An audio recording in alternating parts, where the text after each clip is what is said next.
저는 그날 밤을 절대 잊을 수 없습니다. 캄보디아 프놈펜의 비 내리는 골목길. 쓰레기 더미 뒤에 숨어 숨을 죽이던 그 순간. 뒤에서 들려오는 발소리. 리 과장의 목소리가 빗소리를 뚫고 들려왔습니다. 하나가 어디 갔어? 방에 없어. 심장이 터질 것 같았습니다. 손은 떨렸고 입술을 깨물어야 신음이 새어나오지 않았습니다. 그때 도로 건너편에서 차의 헤드라이트가 2번 깜빡였습니다. 그 신호. 민혁이었습니다. 저는 달렸습니다. 온 힘을 다해 마치 생전 처음 달리는 것처럼.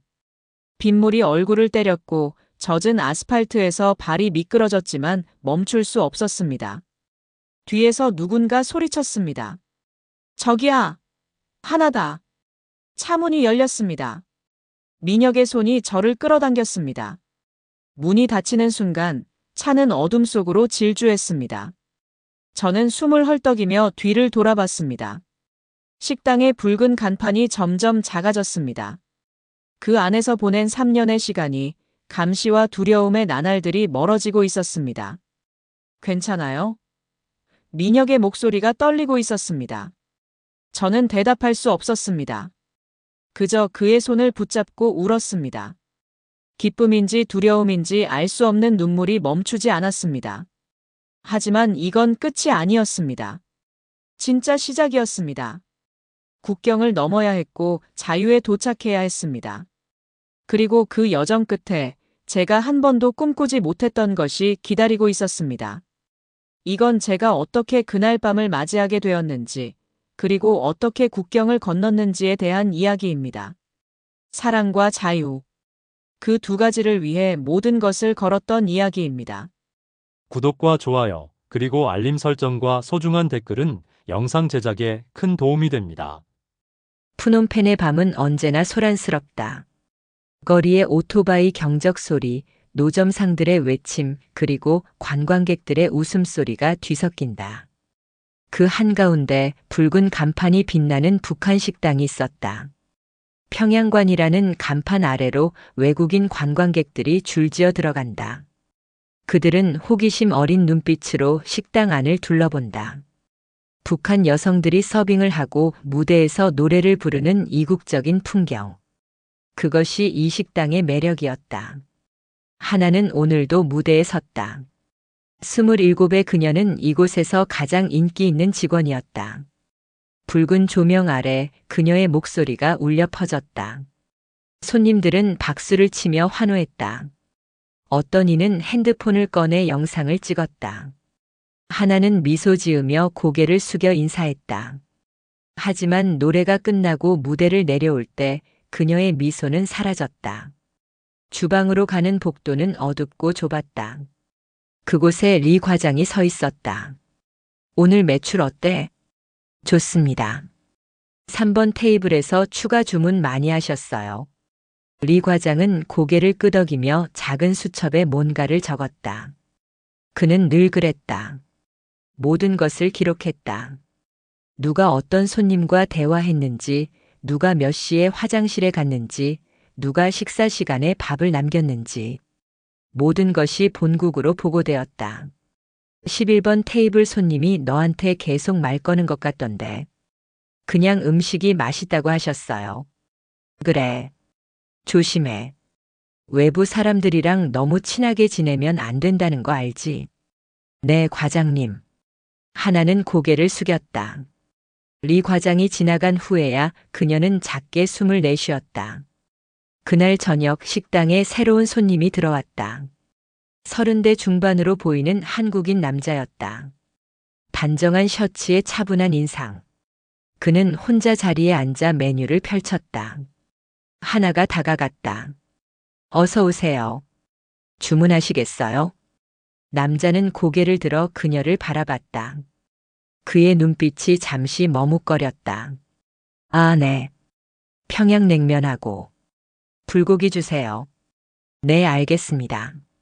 하나가 돌아서려는 순간 남자가 다시 말했다.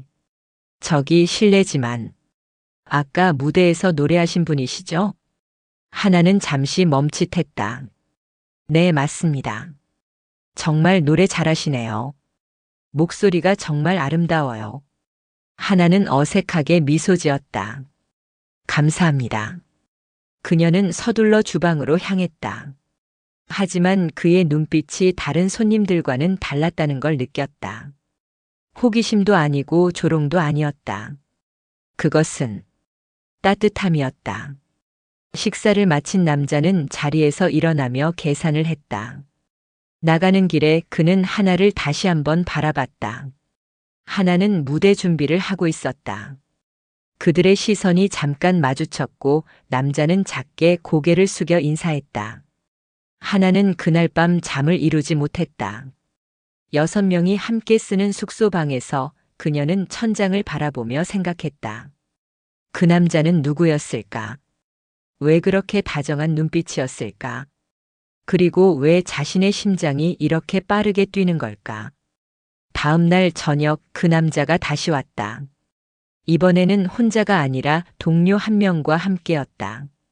그들은 같은 테이블에 앉았고 하나가 주문을 받으러 갔다. 또 오셨네요. 하나가 말했다. 네, 어제 너무 맛있어서요. 남자가 미소 지었다. 저는 민혁이라고 합니다. 한국에서 무역일로 자주 이쪽에 와요. 그러시군요. 실례지만 성함이? 하나는 잠시 망설였다. 리 과장의 경고가 머릿속을 스쳤다. 하지만 그녀는 대답했다. 하나입니다. 하나. 좋은 이름이네요. 그날 이후 민혁은 일주일에 2~3번씩 식당을 찾았다. 처음에는 동료들과 함께, 나중에는 혼자. 그는 항상 하나가 서빙하는 테이블에 앉았고 짧은 대화를 나눴다. 오늘은 무슨 메뉴가 좋을까요? 제육볶음이 맛있어요. 그럼 그걸로 할게요. 하나 씨가 추천하니까요. 하나는 그의 방문이 기다려졌다. 감시와 통제로 가득한 일상에서 그와의 짧은 대화는 유일한 숨구멍이었다. 하지만 동시에 두려웠다. 리 과장이 눈치챌까봐, 본국에 보고될까봐, 그리고 무엇보다 자신의 마음이 통제를 벗어날까봐. 어느 날 밤 민혁이 계산을 하며 작은 쪽지를 냅킨 아래 두고 갔다. 하나는 테이블을 정리하다가 그것을 발견했다. 주위를 둘러본 후 그녀는 재빨리 쪽지를 주머니에 넣었다. 화장실에 가서 쪽지를 펼쳤다. 거기엔 한 줄의 문장이 적혀 있었다. 당신의 노래를 들을 때 저는 당신이 자유롭게 날아가는 모습을 상상합니다. 하나의 손이 떨렸다. 그녀는 쪽지를 다시 접어 속옷 안쪽에 숨겼다. 그리고 거울을 봤다. 거기엔 울고 있는 자신의 얼굴이 있었다. 자유. 그 단어는 그녀에게 너무나 먼 것이었다. 하지만 그날 밤 처음으로 그것이 가까이 있을지도 모른다는 생각이 들었다. 리 과장은 아침 점호를 진행했다. 6명의 여성 직원들이 일렬로 서 있었다. 하나도 그중 한 명이었다. 어제 매출 보고서 확인했다. 전체적으로 양호하다. 리 과장이 수첩을 보며 말했다. 하지만 몇 가지 지적할 사항이 있다. 하나 11번 테이블 손님이랑 대화 시간이 좀 길었어. 하나의 심장이 철렁했다. 손님이 한국 음식에 대해 물어보셔서 설명드렸습니다. 설명만? 3분 넘게 테이블에 서 있더라. 죄송합니다. 다음부터 주의하겠습니다.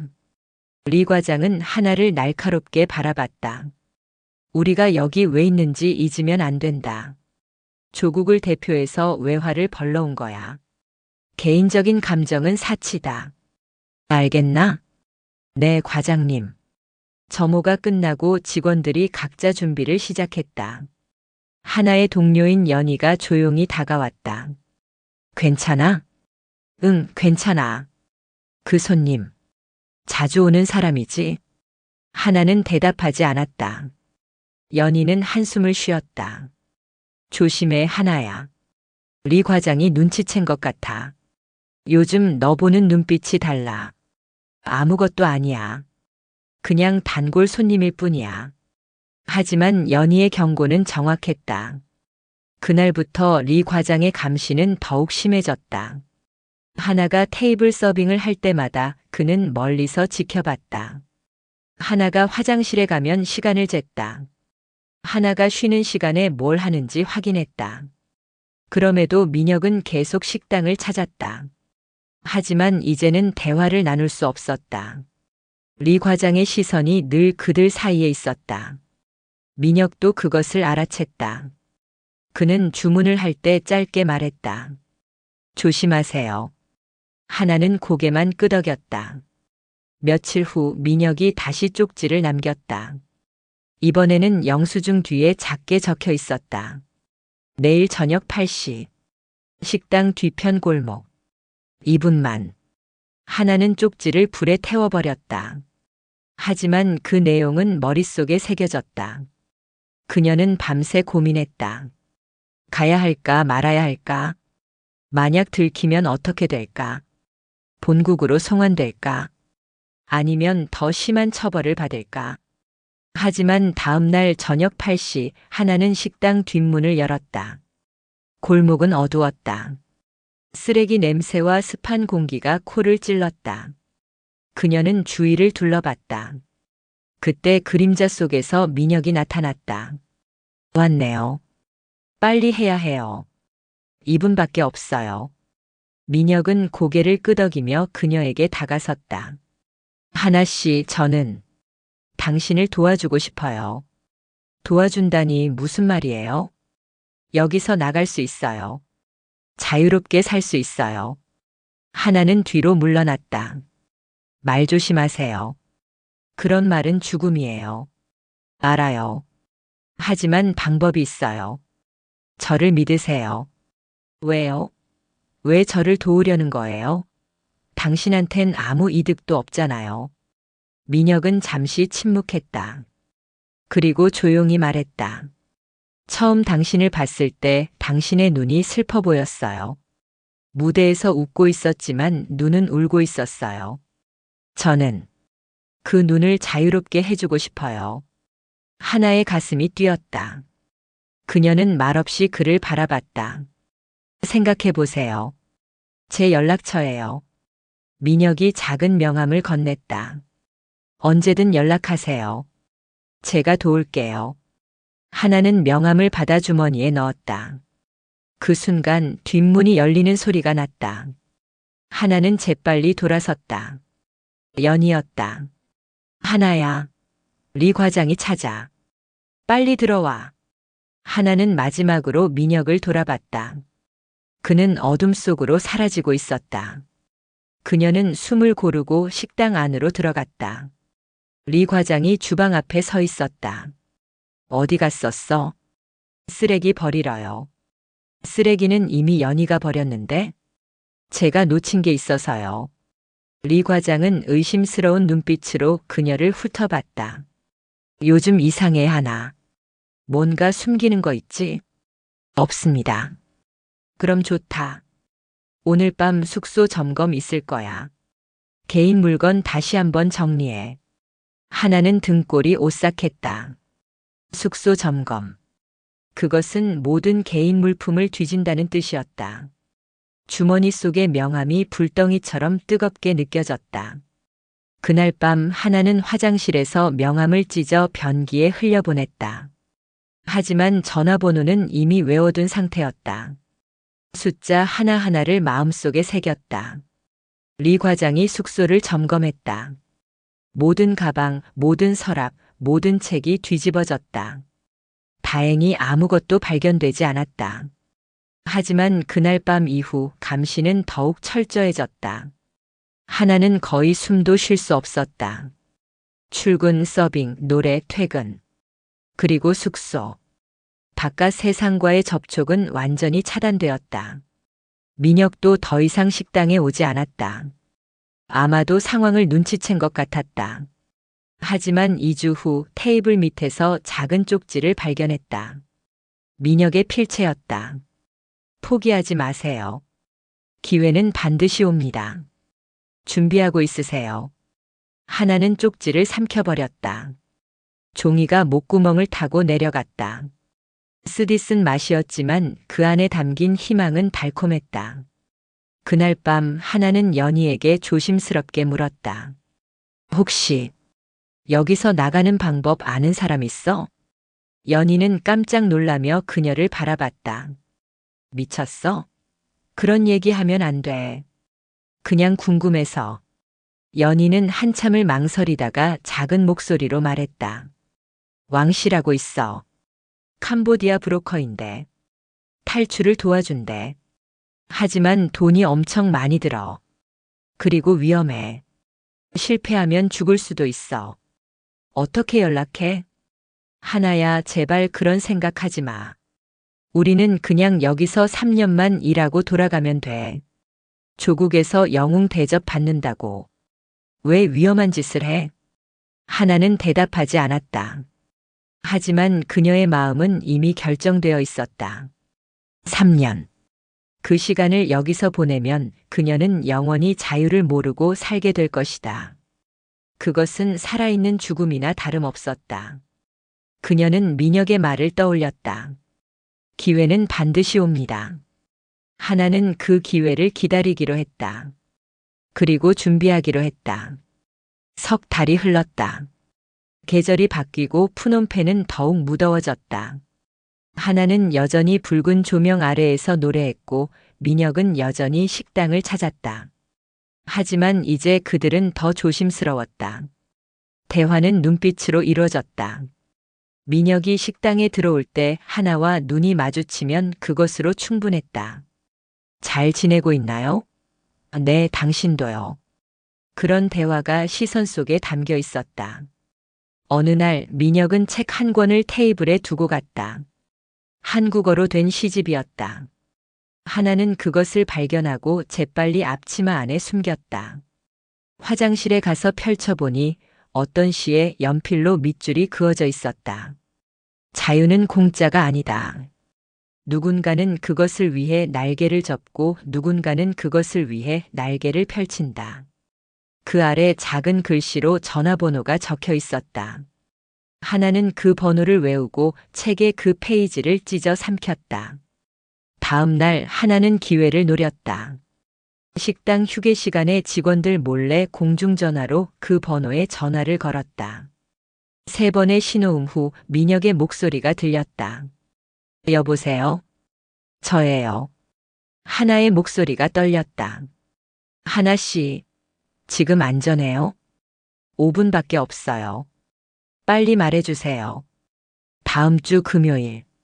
식당 점검으로 CCTV가 꺼져요. 6분 동안이요. 그때 나올 수 있어요? 어떻게 알았어요? 제가 친분이 있는 사람이 점검을 맡았어요. 6분, 딱 6분의 기회예요. 할 수 있어요? 하나는 숨을 삼켰다. 할게요. 숙소 뒤편 창문으로 나오세요. 제가 차를 대고 있을게요. 검은색 토요타, 번호판 끝자리 47. 기억해요? 검은색 토요타 47. 하나씨. 민혁의 목소리가 부드러워졌다. 두렵지 않아요?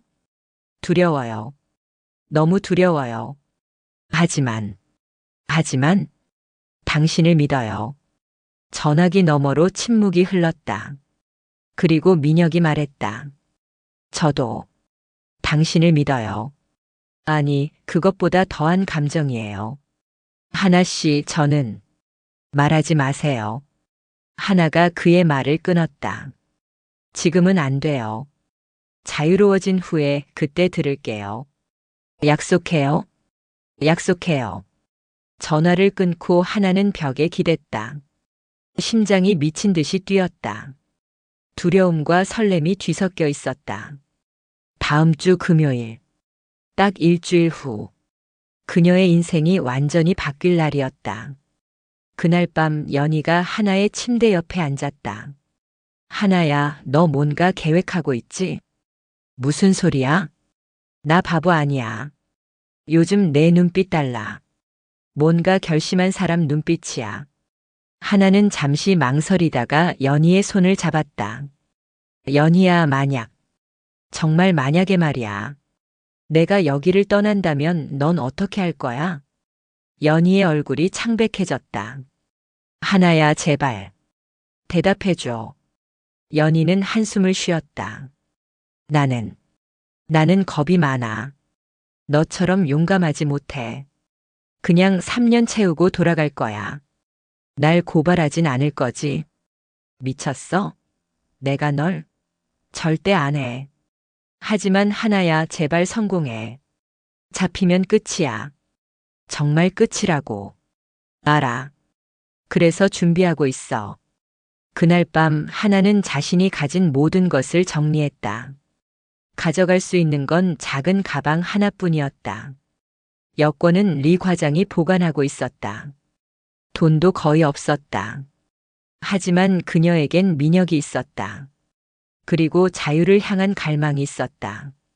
금요일이 다가왔다. 하나는 평소보다 더 밝게 웃으며 손님들을 맞이했다. 의심받지 않기 위해서였다. 리 과장도 그녀의 모습에 만족스러워 보였다. 요즘 태도가 좋아졌어. 계속 그렇게 해. 네, 과장님. 저녁 8시. 점검 업체 직원들이 도착했다. CCTV 시스템을 점검한다는 명목이었다. 민혁이 준비한 것이었다. 리 과장은 직원들을 감시하며 서 있었고 다른 직원들은 평소처럼 일했다. 8시 15분. 하나는 화장실에 간다고 말했다. 연희가 그녀의 손을 살짝 쥐었다. 조심해. 하나는 고개만 끄덕였다. 화장실을 지나 복도 끝으로 향했다. 숙소로 가는 뒷문이 있었다. 심장이 터질 것 같았다. 문을 열고 계단을 올라갔다. 숙소 방으로 들어가 준비해둔 작은 가방을 집었다. 창문으로 다가갔다. 창문을 열자 밤 공기가 얼굴을 스쳤다. 아래를 내려다봤다. 3층 높이였다. 비상 계단이 있었지만 녹슬어 있었다. 하나는 가방을 먼저 아래로 던졌다. 그리고 창틀에 올라섰다. 할 수 있어. 할 수 있어. 스스로에게 말하며 조심스럽게 비상 계단으로 발을 옮겼다. 철제 계단이 삐걱거렸다. 한 계단, 두 계단. 땀이 손바닥을 적셨다. 갑자기 위에서 소리가 들렸다. 하나 어디 갔어? 리 과장의 목소리였다. 하나는 숨을 죽이고 더 빠르게 내려갔다. 계단이 흔들렸지만 멈출 수 없었다. 마침내 땅에 발이 닿았다. 가방을 짚고 골목으로 뛰었다. 그때 비가 내리기 시작했다. 빗방울이 얼굴을 때렸다. 뒤에서 소리가 들렸다. 하나가 없어. 방에도 없어. 하나는 골목 구석 쓰레기 더미 뒤에 몸을 숨겼다. 숨소리를 최대한 죽였다. 발소리가 가까워졌다. 리 과장이 누군가에게 소리쳤다. 주변 다 찾아봐. 멀리 못 갔을 거야. 빗소리가 점점 거세졌다. 하나는 떨리는 손으로 도로를 바라봤다. 그때 건너편에서 차의 헤드라이트가 2번 깜빡였다. 검은색 토요타.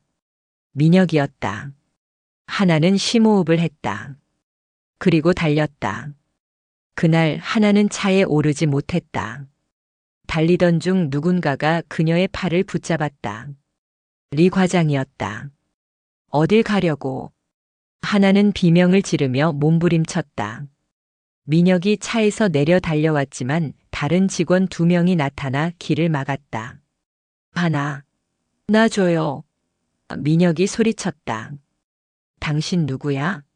이 여자 꼬드긴 거 당신이지? 리 과장이 날카롭게 물었다. 하나는 리 과장의 손에서 벗어나려 했지만 불가능했다. 그의 힘은 너무 강했다.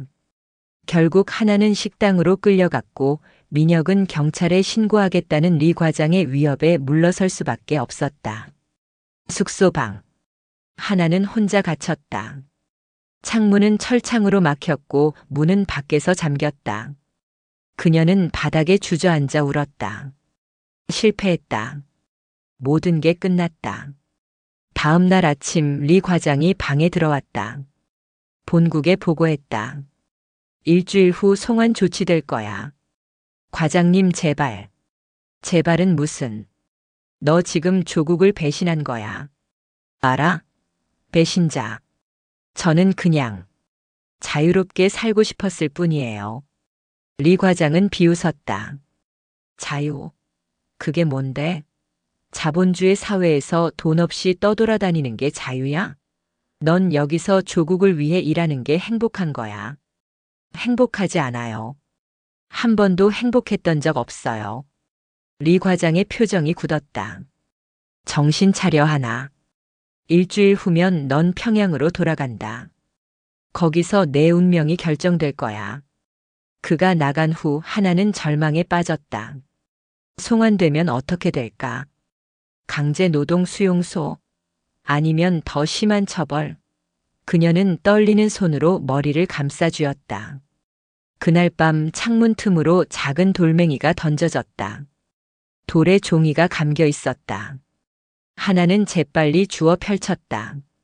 민혁의 글씨였다. 포기하지 마세요. 다시 기회를 만들겠습니다. 연희를 통해 연락할게요. 하나는 종이를 가슴에 품었다. 희망의 불씨가 다시 타올랐다. 아직 끝나지 않았다. 이틀 후 연희가 식사를 가져왔다. 리 과장이 잠깐 자리를 비운 틈이었다. 하나야 이거. 연희가 밥그릇 밑에 작은 쪽지를 숨겨뒀다. 쪽지에는 민혁의 메시지가 있었다. 목요일 밤 11시. 왕 씨가 식당 뒤편에서 대기. 창문 철창은 제가 처리할게요. 준비하세요. 하나는 연희를 바라봤다. 고마워. 나도 도와줄게. 내가 성공하는 걸 보고 싶어. 연희의 눈에 눈물이 맺혔다. 목요일이 다가왔다. 그날 낮 리 과장은 외부 회의로 나갔다. 민혁이 보낸 사람이 수리공으로 위장해 들어와 창문 철창의 볼트를 느슨하게 풀었다. 연희가 그 시간 동안 다른 직원들의 주의를 분산시켰다. 밤 11시. 하나는 철창을 힘껏 당겼다. 철창이 삐걱거리며 떨어졌다. 그녀는 가방을 메고 창문을 통해 밖으로 나갔다. 이번에는 비상계단 대신 배수관을 타고 내려갔다. 땅에 발이 닿았을 때 어둠 속에서 한 남자가 나타났다. 하나씨? 낯선 목소리였다. 왕씨요? 맞아. 빨리 와. 차 준비돼 있어. 하나는 그를 따라갔다. 골목 끝에 낡은 밴이 서 있었다. 문이 열리고 그녀가 올라타려는 순간 뒤에서 불빛이 비쳤다. 거기서 하나는 돌아봤다. 리 과장이 손전등을 들고 서 있었다. 그리고 그 옆에 경찰 2명이 있었다. 왕씨 가. 하나가 소리쳤다. 밴이 출발했지만 경찰차가 뒤쫓았다. 추격전이 시작되었다. 왕 씨는 능숙하게 골목을 빠져나갔지만 경찰차는 계속 따라왔다. 망했어. 누가 밀고 했나 봐. 왕 씨가 중얼거렸다. 민혁 씨는요? 따로 대기하고 있어. 일단 경찰을 따돌려야 돼. 하지만 경찰차는 점점 가까워졌다. 사이렌 소리가 귀를 찢었다. 왕 씨는 급커브를 돌았고 밴이 크게 흔들렸다. 하나는 손잡이를 꽉 쥐었다. 뛰어내려. 왕 씨가 갑자기 소리쳤다. 뭐라고요? 지금 뛰어내리면 살 수 있어. 난 경찰을 끌고 갈게. 저기 보이는 시장 쪽으로 뛰어. 민혁한테 연락해. 하나는 망설였다. 하지만 선택의 여지가 없었다. 밴이 속도를 늦추는 순간 그녀는 문을 열고 뛰어내렸다. 아스팔트에 몸이 굴렀다. 온몸이 아팠지만 일어서야 했다. 경찰차가 밴을 따라 지나갔다.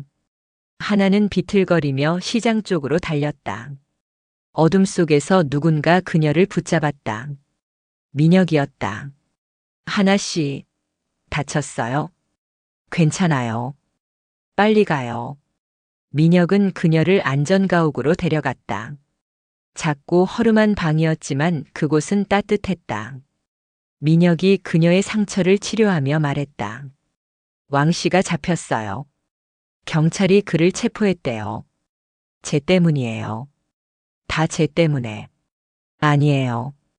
이건 누구 탓도 아니에요. 우리가 준비가 부족했던 거예요. 하나는 울음을 터뜨렸다. 저는 왜 이렇게 약할까요? 왜 자유조차 제대로 잡지 못할까요? 민혁이 그녀의 손을 잡았다. 당신은 약하지 않아요. 지금까지 버틴 것만으로도 강한 거예요. 그리고 그는 그녀의 눈을 바라봤다. 저는 포기하지 않을 거예요. 당신을 자유롭게 해줄 때까지. 왜요? 왜 이렇게까지 해주는 거예요? 민혁은 조용히 대답했다. 사랑하니까요. 당신을 사랑하니까요. 하나는 숨이 멎었다.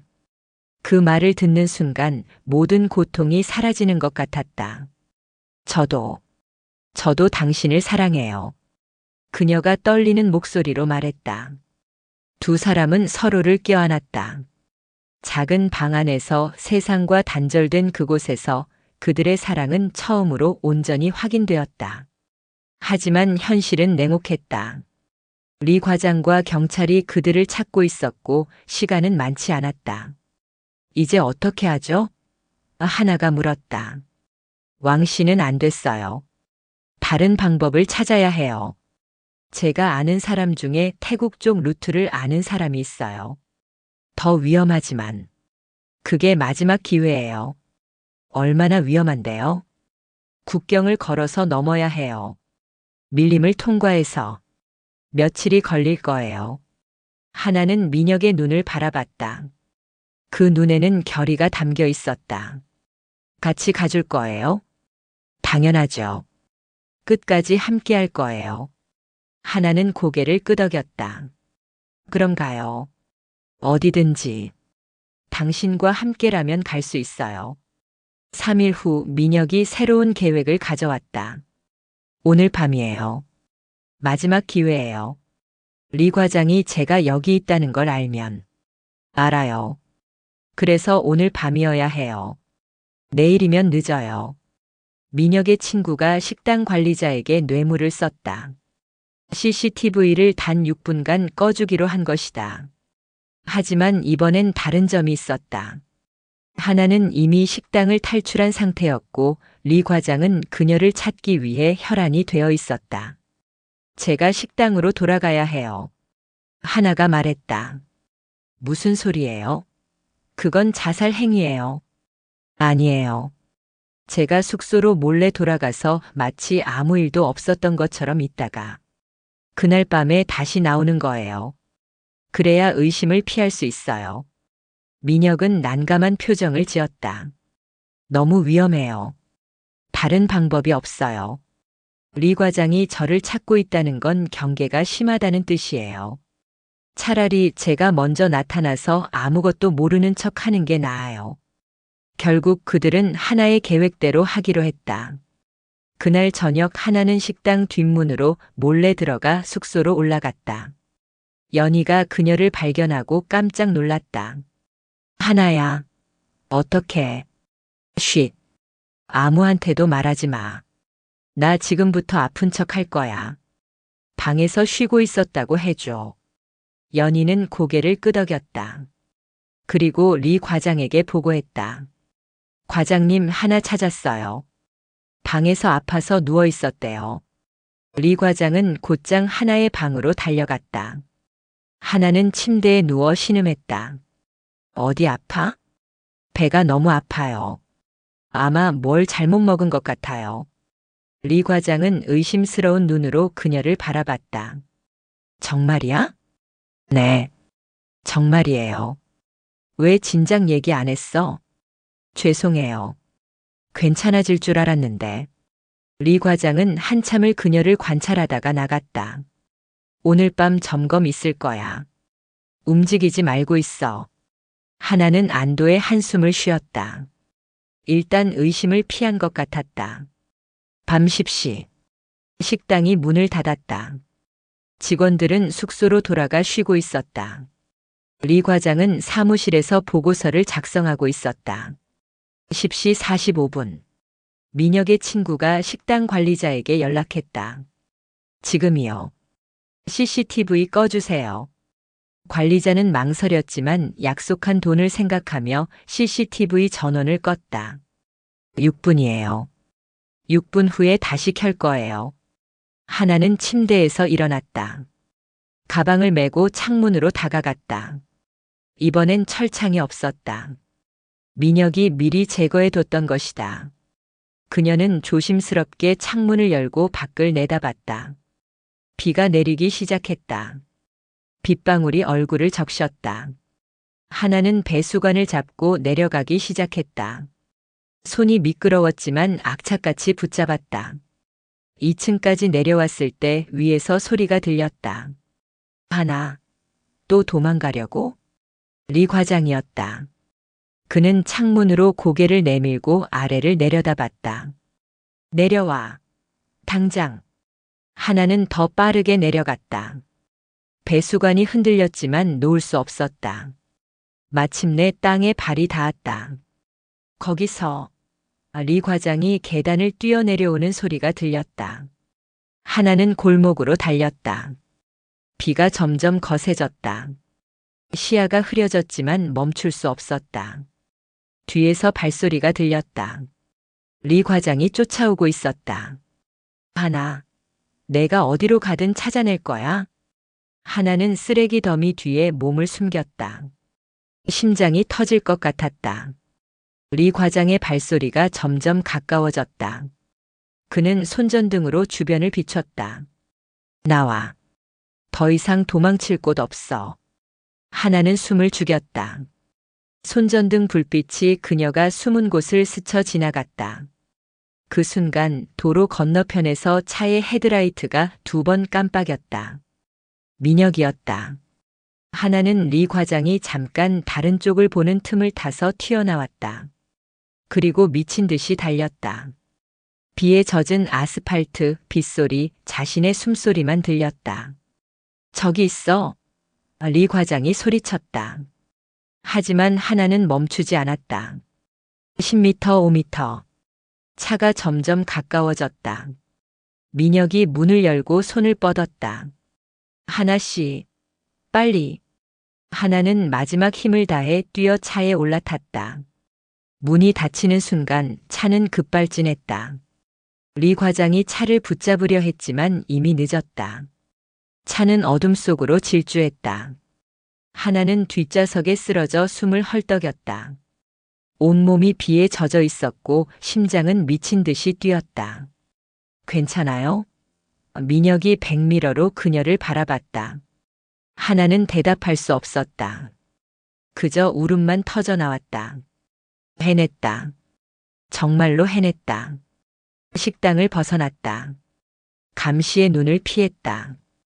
이제 어디로 가요? 하나가 떨리는 목소리로 물었다. 태국으로 가요. 국경을 넘어서 자유로 가는 거예요. 차는 푸놈펜의 불빛을 뒤로 하고 어둠 속으로 달려갔다. 하나는 창밖을 바라봤다. 비는 여전히 내리고 있었지만 그 빗줄기 너머로 희망이 보였다. 민혁이 한 손으로 운전하면서 다른 손으로 하나의 손을 잡았다. 이제 시작이에요. 힘들 거예요. 하지만 끝까지 함께 갈 거예요. 하나는 그의 손을 꽉 쥐었다. 고마워요. 정말, 정말 고마워요. 사랑해요, 하나씨. 저도 사랑해요. 그날 밤 그들은 국경을 향해 달렸다. 뒤에는 과거가 앞에는 미래가 있었다. 그리고 그 사이 사랑이 그들을 이끌고 있었다. 국경까지는 4일이 걸렸다. 그들은 낮에는 숨고 밤에만 이동했다. 민혁이 준비한 위조 여권으로 검문소를 피해 다녔다. 첫째 날 밤 그들은 라오스 국경 근처의 작은 마을에 도착했다. 민혁의 친구가 마련한 안전가옥이었다. 낡은 목조 건물로 주인은 질문하지 않는 대신 현금만 받았다. 여기서 하루 쉬었다가 내일 밤에 출발해요. 민혁이 말했다. 하나는 처음으로 제대로 씻을 수 있었다. 찬물이었지만 천국 같았다. 거울을 보니 낯선 자신이 있었다. 머리는 헝클어져 있었고 얼굴엔 상처가 있었다. 하지만 눈빛은 달랐다. 처음으로 살아있다는 느낌이 들었다. 저녁을 먹으며 민혁이 지도를 펼쳤다. 여기가 우리가 가야 할 곳이에요. 태국 국경이요. 검문소는 피해야 하니까 밀림을 통과해야 해요. 얼마나 걸려요? 이틀 정도. 힘들 거예요. 괜찮아요. 이미 여기까지 왔잖아요. 민혁은 그녀의 손을 잡았다. 하나 씨 혹시 후회하지 않아요? 후회? 하나는 그의 눈을 바라봤다. 단 한순간도 후회한 적 없어요. 당신을 만난 것도 이 선택을 한 것도. 만약 실패하면 실패하지 않을 거예요. 우리는 해낼 거예요. 그날 밤 하나는 악몽을 꿨다. 리 과장이 문을 부수고 들어와 그녀를 끌고 가는 꿈이었다. 그녀는 비명을 지르며 깨어났다. 하나 씨, 민혁이 그녀를 안았다. 괜찮아요. 꿈이었어요. 여기는 안전해요. 하나는 그의 품에서 떨었다. 무서워요.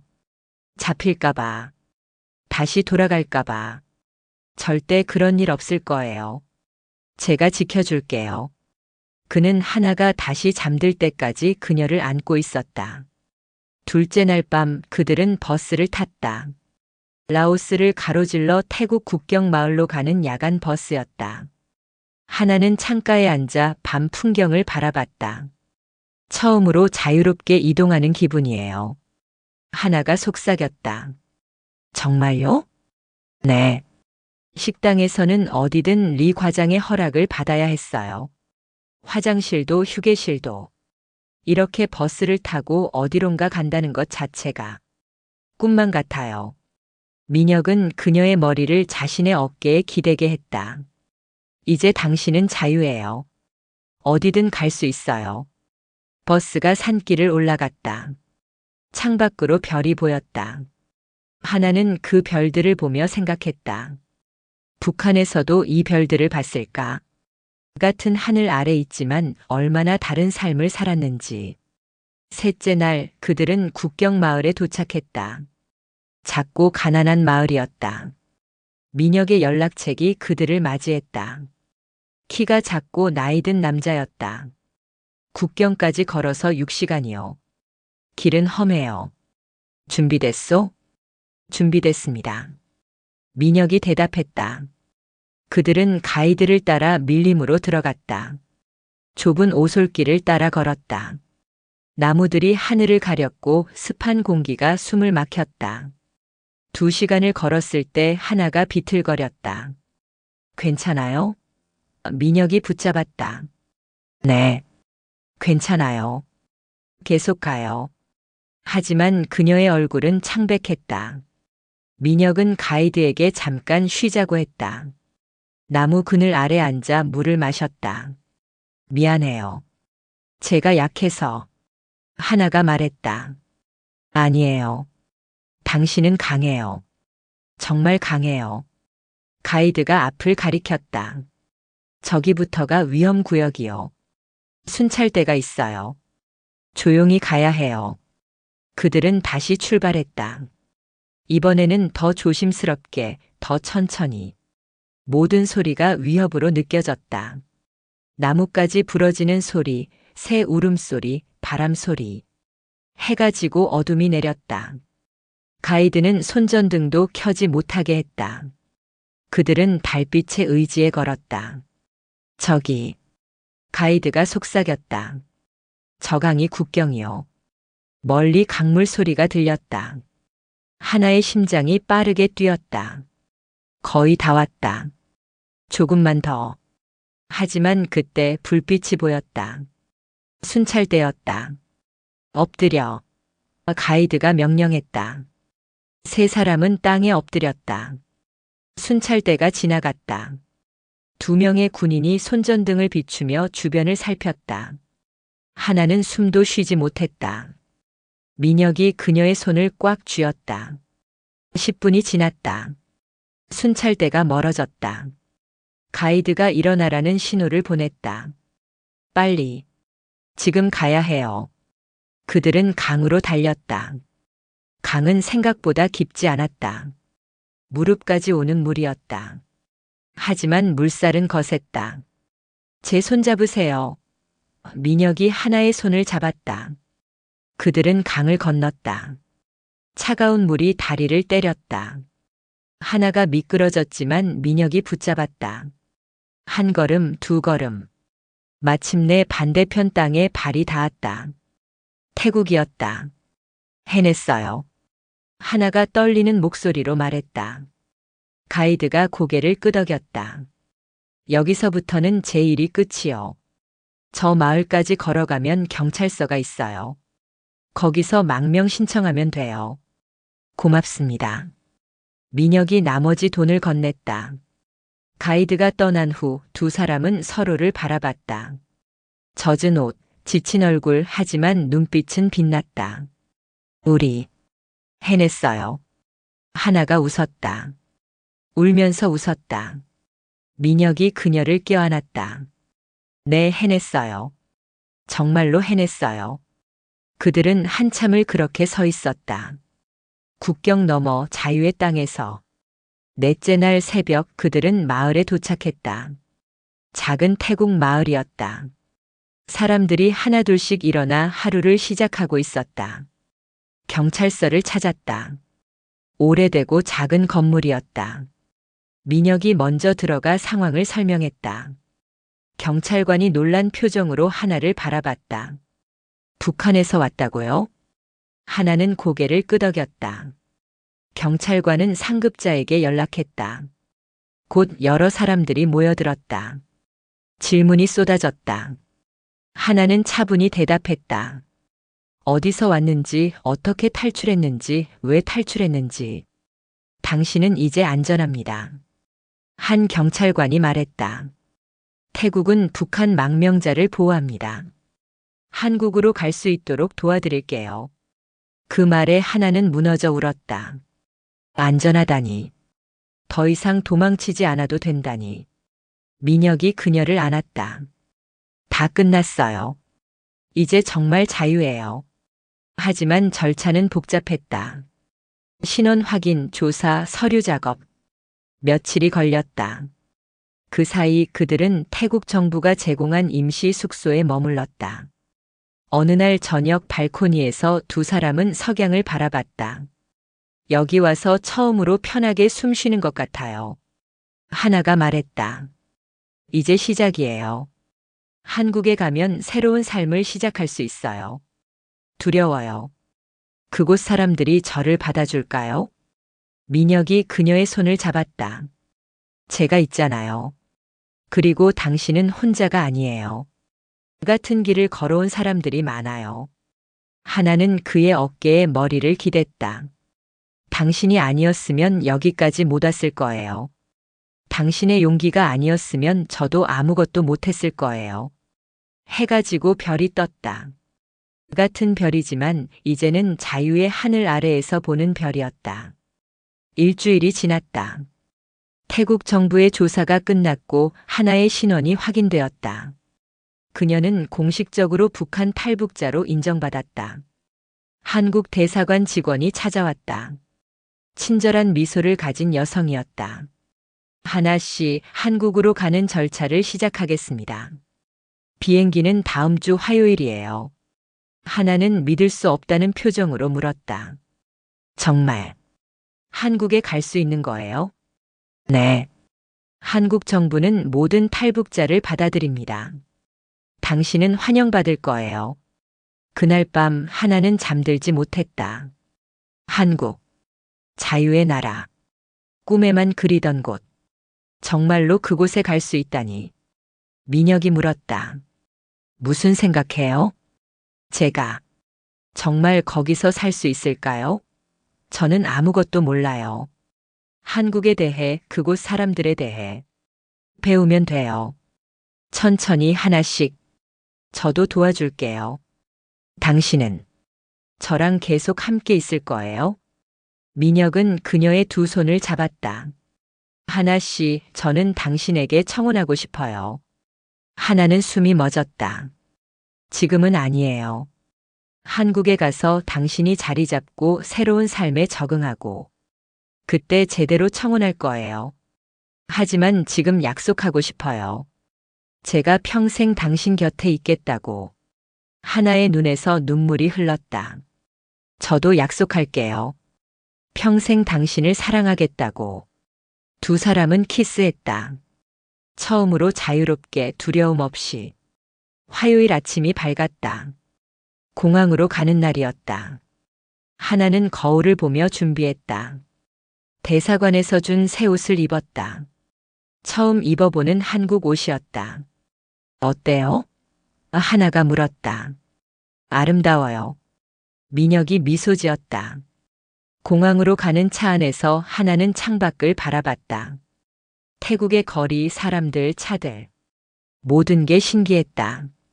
자유롭게 걸어다니는 사람들, 웃고 떠드는 사람들. 공항에 도착했다.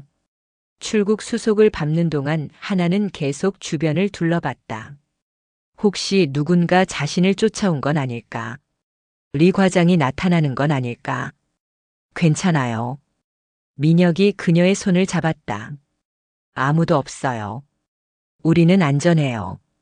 탑승 게이트를 통과했다. 비행기에 올랐다. 하나는 창가 좌석에 앉았다. 생전 처음 타는 비행기였다. 무섭지 않아요? 민혁이 물었다. 아니요. 설레요. 비행기가 이륙했다. 하나는 창밖을 바라봤다. 땅이 점점 멀어졌다. 태국이 캄보디아가 그녀의 과거가 작아졌다. 구름 위로 올라갔다. 햇살이 눈부셨다. 하나는 처음으로 자유의 하늘을 날고 있었다. 지금 무슨 생각해요? 민혁이 물었다. 저는 지금 새처럼 날고 있어요. 정말로 날고 있어요. 4시간 후 비행기가 인천공항에 착륙했다. 하나는 떨리는 다리로 비행기에서 내렸다. 한국. 드디어 한국이었다. 입국 심사대에서 한국 직원이 그녀를 맞이했다. 하나 씨, 대한민국에 오신 것을 환영합니다. 그 한마디에 하나는 울음을 터뜨렸다. 환영받는다니. 자신을 받아준다니. 감사합니다. 정말, 정말 감사합니다. 공항 밖으로 나왔다. 서울의 공기가 얼굴을 스쳤다. 하늘은 푸르렀고 사람들은 자유롭게 걸어 다녔다. 하나는 그 모든 것을 눈에 담았다. 민혁이 그녀를 차로 안내했다.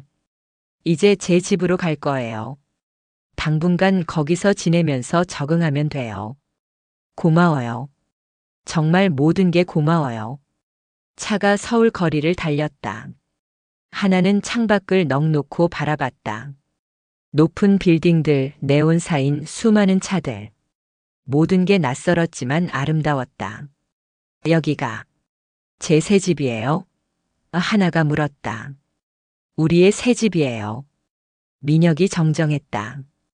그날 밤 하나는 혼자 방에 앉아 생각했다. 몇 달 전만 해도 푸놈펜의 식당에서 갇혀 지냈다. 그리고 지금은 서울에 있다. 자유의 땅에. 문을 두드리는 소리가 났다. 민혁이었다. 잠 안 와요? 네. 너무 많은 일이 있었어서. 민혁이 그녀 옆에 앉았다. 힘들었죠? 힘들었어요. 하지만 후회하지 않아요. 한순간도. 앞으로도 힘들 거예요. 새로운 곳에 적응하는 건 쉽지 않아요. 하나는 그의 손을 잡았다. 괜찮아요. 당신이 있으니까. 그리고 이제 저는 자유니까. 두 사람은 창밖을 바라봤다. 서울의 야경이 반짝였다. 자유의 불빛이었다. 6개월이 흘렀다. 나는 하나나다운 센터에서 한국 사회 적응 교육을 받았다. 모든 것이 낯설고 어려웠지만 포기하지 않았다. 민혁은 언제나 내 곁에 있었다. 힘들 때마다 손을 잡아주었고 좌절할 때마다 용기를 주었다. 그는 약속을 지켰다. 평생 내 곁에 있겠다는 약속을. 오늘 우리는 결혼했다. 작은 교회에서 열린 조용한 결혼식이었다. 거울 속에 나는 더 이상 프놈펜의 붉은 조명 아래 웃던 여자가 아니었다. 이제는 자유로운 여자, 사랑받는 여자가 되었다. 연희가 들러리를 서주었다.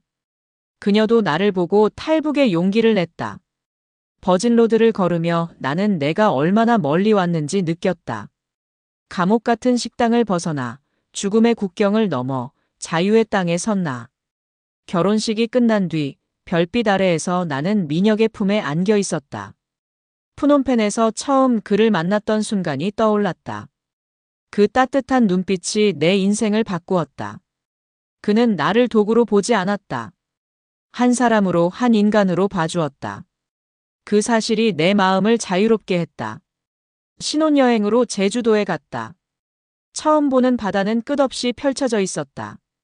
세상이 이렇게 넓고 아름다운 줄 몰랐다. 나는 울었다. 식당에서의 내일은 늘 두려움이었지만 이제는 평생이라는 단어가 따뜻하게 느껴졌다. 나는 공부하고 싶었다. 탈북한 사람들을 돕고 싶었다. 감시받지 않는 자유로운 노래를 부르고 싶었다. 민혁은 내 꿈을 응원해 주었다. 서울로 돌아와 새 삶을 시작했다. 대학 입학을 준비하며 사회복지학을 공부했다. 적응은 쉽지 않았다. 빠른 말투, 복잡한 지하철, 너무 많은 선택지 속에서 나는 자주 혼란스러웠다. 하지만 민혁은 내게 말했다. 새로운 걸 배우고 있는 것뿐이라고. 그의 말처럼 나는 점점 익숙해졌다. 검정고시에 합격하고 대학생이 되었다. 수업 중에 교수님이 이유를 물었을 때 나는 말했다. 자유를 찾아 국경을 넘었고 이제 그 자유를 다른 이들에게 나누고 싶다고. 사람들은 내게 박수를 보냈다. 그 박수 속에서 나는 또 한 번 자유를 느꼈다. 시간이 흘러나는 탈북자 지원센터에서 자원봉사를 시작했다. 새로 온 탈북자들을 만나 이야기를 들었다. 그들의 눈빛 속에서 과거의 내가 보였다. 두려움과 불안, 그러나 희망도 있었다. 나는 그들에게 말했다. 처음엔 힘들지만 괜찮아질 거라고. 자유는 그럴 만한 가치가 있다고.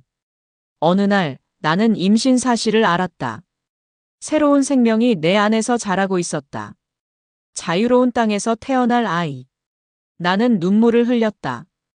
행복의 눈물이었다. 민혁과 나는 밤새 아이의 이름을 이야기했다. 희망, 자유, 그리고 새로운 시작. 창밖에 서울 불빛이 반짝였다. 그 불빛 하나하나가 자유로운 사람들의 삶처럼 느껴졌다. 프놈펜의 식당은 이제 머나먼 과거였다. 나는 감시와 두려움의 세상에서 벗어나 진짜 삶을 살고 있었다. 국경을 넘던 그날 나는 선택했다. 자유를, 사랑을, 그리고 삶을. 우리 과장은 자유를 사치라 했다. 그러나 그는 틀렸다. 자유는 사치가 아니라 생명이었다. 나는 이제 안다. 진짜 행복이 무엇인지, 사랑이 무엇인지, 자유가 무엇인지. 민혁은 여전히 내 손을 잡고 있다. 우리는 함께 걸어온 길을 기억한다. 프놈펜에서 시작해 국경을 넘어 서울에 이르기까지의 여정. 긴 여정이었지만 단 한순간도 후회하지 않았다. 나는 하늘을 올려다본다. 같은 별이 북한에서도 프놈펜에서도 빛나고 있겠지만 이제 내게 그 별은 다른 의미다. 자유의 별, 희망의 별, 사랑의 별. 그날 국경을 넘던 나는 몰랐다. 자유가 이렇게 달콤할 줄, 사랑이 이렇게 따뜻할 줄, 삶이 이렇게 아름다울 줄. 하지만 이제는 안다. 이제 나는 엄마다. 북한에서 태어나 프놈펜을 거쳐 서울에 도착한 여자, 국경을 건너 자유를 찾은 여자, 사랑을 선택하고 행복을 찾은 여자. 그리고 내 아이에게 자유로운 세상을 물려줄 여자다. 이것이 나의 이야기다. 그날 국경을 건너다. 그리고 지금 나는 진짜로 살아있다.